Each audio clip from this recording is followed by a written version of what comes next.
పుష్ప 2 తర్వాత అల్లు అర్జున్ క్రేజ్ మాత్రమే కాదు, దర్శకుడు సుకుమార్ క్రేజ్ కూడా నెక్స్ట్ లెవెల్కి వెళ్ళింది. ఈ సినిమాను ఆయన డీల్ చేసిన విధానానికి ఆడియన్స్ ఫిదా అయిపోయారు. అంత భారీ అంచనాలు క్రియేట్ అయినప్పటికీ ఏ మాత్రం భయం లేకుండా సినిమాను విడుదల చేసి ఇండియన్ సినీ చరిత్రలోనే బిగ్గెస్ట్ హిట్ అయ్యేలా చేశాడు సుకుమార్. ఆ విషయంలో ఆయనది మాస్టర్ మైండ్ అనే చెప్పాలి. రంగస్థలం నుంచి మేకింగ్ స్టైల్ మార్చిన సుకుమార్ ఆ తర్వాత నుంచి రా అండ్ రస్టిక్ సినిమాలు చేస్తూ బ్లాక్ బస్టర్స్ అందుకుంటున్నాడు. దీంతో పుష్ప 2 లాంటి బ్లాక్ బస్టర్ తర్వాత సుకుమార్ ఎవరితో సినిమా చేస్తాడు అనే క్యూరియాసిటీ అందరిలోనూ నెలకొంది.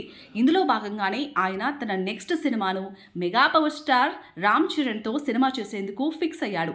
ఈ ప్రాజెక్టుపై ఇప్పటికే అధికారిక ప్రకటన కూడా వచ్చేసింది.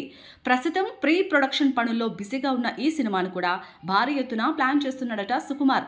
అందుకే ఈ సినిమా గురించి వినిపిస్తున్న చిన్న న్యూస్ అయినా క్షణాల్లో వైరల్ అవుతుంది.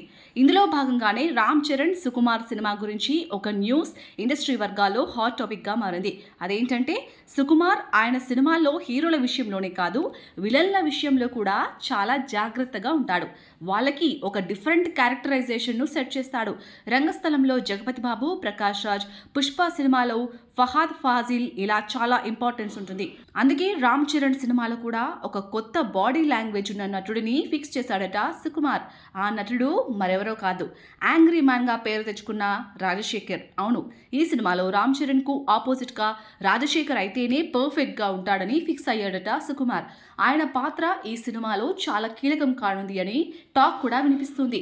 త్వరలోనే ఈ విషయంపై అధికారిక ప్రకటన రానుందని సమాచారం.